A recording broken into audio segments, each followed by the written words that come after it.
और गर्मी को लेकर प्रशासनिक तंत्र भी अपनी तरफ से पूरी तरह से मुस्तैद नजर आ रहा है। खुद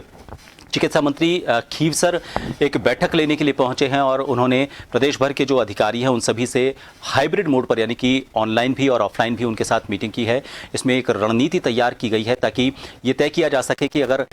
अस्पतालों में इंतजाम बढ़ाने पड़े तो किस तरह के इंतजाम बढ़ाने पड़ें, उनको बढ़ाया जा सकता है। अभी फिलहाल किस तरह के इंतजाम हैं और उनमें किस तरह की और इजाफे की ज़रूरत है, इसको लेकर समीक्षा उन्होंने की है। एसीएस स्तर से लेकर सीएमएचओ स्तर तक के जो अधिकारी थे वो यहाँ पर इसमें मौजूद रहे। और इस खबर पर ज़्यादा जानकारी के लिए हमारे वरिष्ठ सहयोगी सुदर्शन सिंह हमारे साथ जुड़ चुके हैं। सुदर्शन, बैठक काफ़ी महत्वपूर्ण इसलिए कही जा सकती है क्योंकि देखिए आज बॉर्डर पर एक सिपाही हीट स्ट्रोक से उसका निधन हो गया। पूरे भारत में फलोदी एक ऐसा अकेला क्षेत्र है जिसका तापमान पूरे भारत में सबसे ज्यादा आया है। तो राजस्थान कह सकते हैं कि अपने आप में एक तरह से सबसे रेड जोन गर्मी के लिहाज से माना जाता है। आज जो बैठक हुई है, इस बैठक में किन किन बिंदुओं को लेकर चर्चा हुई और क्या विशेष दिशा निर्देश दिए गए हैं? बिल्कुल डॉक्टर प्रभात, अगर बिंदुओं की हम यहाँ पर बात करें तो ये हम इस समय स्वास्थ्य भवन में ही मौजूद है और मेरे पीछे जो ये आप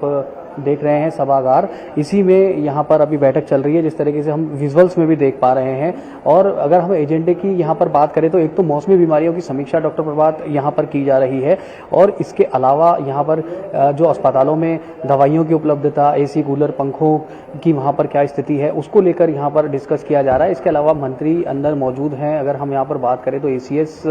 मेडिकल एंड हेल्थ में मौजूद है, यहाँ पर डायरेक्टर एनएचएम और तमाम जो अधिकारी हैं, डायरेक्टर पब्लिक हेल्थ है, तमाम सीएमएचओज हैं, डिप्टी सीएमएचओज हैं, ब्लॉक सीएमएचओज हैं, पूरा अमला डॉक्टर प्रभात जो चिकित्सा महकमे का है वो यहाँ पर हाइब्रिड मीटिंग यानी जैसा आपने बताया ऑफलाइन और ऑनलाइन मोड में यहाँ पर जुड़ा हुआ है। ये तो रही डॉक्टर प्रभात एजेंडे की बात। और इसलिए क्योंकि आपने बिल्कुल ठीक कहा कि भारत में तो सबसे ज़्यादा तापमान है ही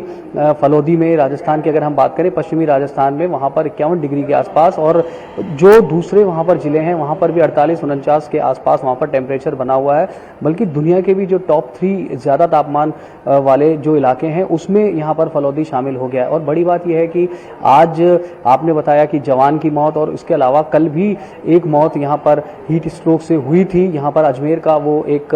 दिहाड़ी मजदूर थे जिनकी कल हीट स्ट्रोक से मौत हुई थी। सरकार ने पहली बार कल ये माना था ऑफिशियली कि एक व्यक्ति की मौत यहाँ पर हीट स्ट्रोक से हुई है, आज दूसरी मौत हो गई है। और मीडिया रिपोर्ट्स की बात करें तो 28 से ज़्यादा डॉक्टर प्रभात जो मौतें हैं वो हीट स्ट्रोक से मीडिया यहाँ पर रिपोर्ट कर रहा है। तो स्थितियाँ यहाँ पर हम समझ सकते हैं कि गर्मी को लेकर किस तरीके से बन रही है। हालांकि ये भी बात सही है कि मंत्री से लेकर एसीएस से लेकर जो अमला है, जो चिकित्सा महकमा है, वो इस समय सबसे ज़्यादा एक्टिव मोड में है। लगातार दौरे किए जा रहे हैं, जो अधिकारी है उनकी ओर से मंत्री भी मीटिंग्स ले रहे हैं। लेकिन बावजूद इसके कमियाँ, लूज पोल्स हमने देखा है कि कई तरह की वहाँ पर सामने आई थी। इसलिए जितने भी यहाँ पर जोन हैं उनके जो यहाँ पर संयुक्त निदेशक हैं उनको यहाँ पर बाकायदा पीपीटी प्रेजेंटेशन के द्वारा इन बिंदुओं के बारे में बिंदुवार ये बताना पड़ रहा है कि उनके यहाँ पर जो स्थितियाँ हैं इसको लेकर, इन पॉइंट्स के लेकर यहाँ पर किस तरह की स्थितियाँ वहाँ पर बनी हुई है। एक टोल फ्री नंबर भी डॉक्टर प्रभात 108-104-1070 और एक और नंबर वहाँ पर जारी किया गया है जिसमें कि हीट वेव से संबंधित अगर कोई भी यहाँ पर समस्या हो तो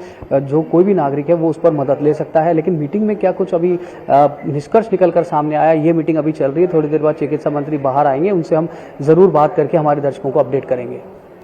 सुदर्शन, अस्पतालों में व्यवस्थाओं को लेकर पहले भी निर्देशित किया गया है, लेकिन इसके साथ ही लोगों तक ये मैसेज पहुंचे कि अपने आप को वो कैसे सुरक्षित रख सकते थे कि अस्पताल पहुंचने की नौबत ही ना है। ये भी प्रशासन की तरफ से अपनी तैयारी है। तो क्या इस बैठक में उस मैसेज को लोगों तक पहुंचाना, चाहे सोशल मीडिया के जरिए या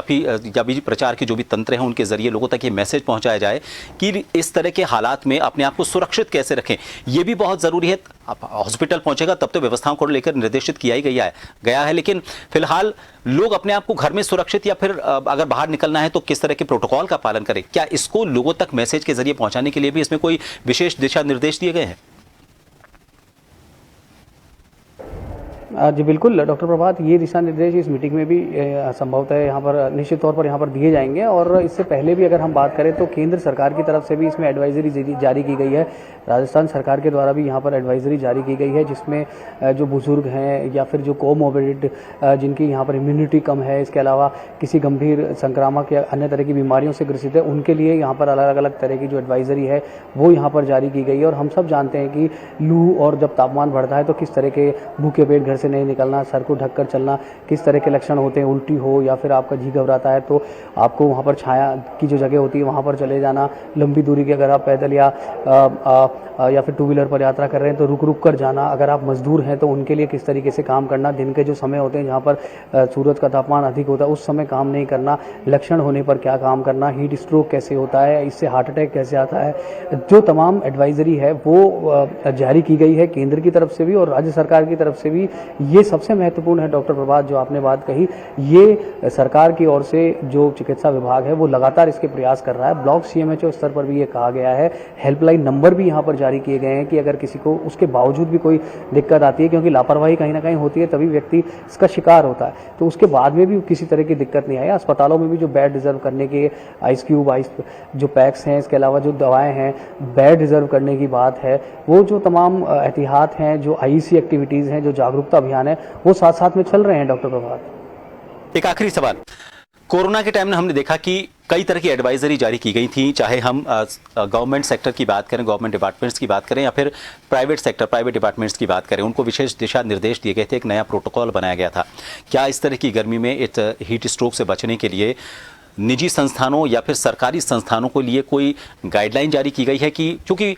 जो लोग ऑफिस में बैठकर काम कर रहे हैं उनके आने और जाने का सुबह शाम का समय होता है, उस वक्त ज़्यादा गर्मी नहीं होती, लेकिन जो दिन में फील्ड वर्क करते हैं, चाहे मार्केटिंग की बात करें या फिर सरकारी डिपार्टमेंट की बात करें, जैसे मनरेगा है, उसमें दिन का जो टाइम है उस टाइम को मनरेगा से हटा दिया गया है, उस टाइम को आराम का समय रखा गया है। तो क्या निजी और सरकारी संस्थानों में किसी तरह का कोई प्रोटोकॉल या कोई नई गाइडलाइन जारी की गई है ताकि हीट स्ट्रोक से बचा जा सके, जैसे कोरोना से बचने के लिए विशेष दिशा निर्देश दिए गए थे? जी देखिए, इसमें एक तो बेड्स डॉक्टर प्रभात जो अस्पताल है, इसमें निजी अस्पताल नहीं शामिल है, लेकिन निजी अस्पताल भी क्योंकि इस तरह का माहौल चल रहा है तो वो भी अपने स्तर पर बेड्स रखते हैं आरक्षित। लेकिन जो सरकारी अस्पताल है वहाँ पर, चाहे वो छोटा अस्पताल हो, चाहे वो बड़ा हो, पीएचसी हो, सीएचसी हो, जिला अस्पताल हो, मेडिकल कॉलेज लेवल का अस्पताल हो, वहाँ पर जो जितने भी अस्पताल हैं वहाँ पर ज़रूर डॉक्टर प्रभात जो बेड्स हैं उनको वहाँ पर रिजर्व किया गया है। दवाइयों की जो उपलब्धता है उसको वहाँ पर सुनिश्चित की गई है। हालांकि आपने ये भी बिल्कुल ठीक कहा, जिस तरीके से मनरेगा में समय का परिवर्तन किया गया है, ये गाइडलाइन भी बाकायदा जारी की गई है कि जो ऐसे लोग हैं जो इस तरह का काम करते हैं, जो फील्ड वर्क करते हैं, वह इस समय के दौरान जो समय है मुकर्रर किया गया उस समय दोपहर के वक्त में वो कम से कम अवॉइड करें। कोई अगर मजबूरी हो तो जो प्रोटोकॉल्स वहाँ पर फॉलो किया गया है, लंबी दूरी की अगर यात्रा आपको करनी है तो रुक रुक कर करनी है, सर को ढक के जाना है, भूखे पेट नहीं जाना है, और मजदूरी भी करनी है तो जो दिन का समय है वहाँ उसके लिए रिस्ट्रिक्शंस किया गया है, वहाँ पर मना किया गया है कि उस समय उस काम को अवॉइड करें। सुदर्शन, तमाम जानकारी के लिए तो फिलहाल ये बैठक चल रही है। इस बैठक से ज़रूर ये उम्मीद की जा सकती है कि कोई एक ठोस निर्णय निकलकर सामने आएगा, लोग स्वस्थ रहें। अगर मान लीजिए किसी भी हालात में उन्हें अस्पताल पहुंचना पड़ता है तो अस्पताल में सारी व्यवस्थाएं सुचारू मिलें, इसको लेकर प्रशासनिक अधिकारी, मेडिकल फील्ड से जुड़े हुए जो अधिकारी और कर्मचारी हैं उनको ताकीद करने को लेकर यहाँ पर चर्चा चल रही है, समीक्षा की जा रही है अब तक किस तरह के इंतजाम हैं और आगे भविष्य में इन इंतजाम को बेहतर कैसे किया जा सकता है, इसको लेकर खुद चिकित्सा मंत्री गजेंद्र सिंह खीवसर इस बैठक को ले रहे हैं।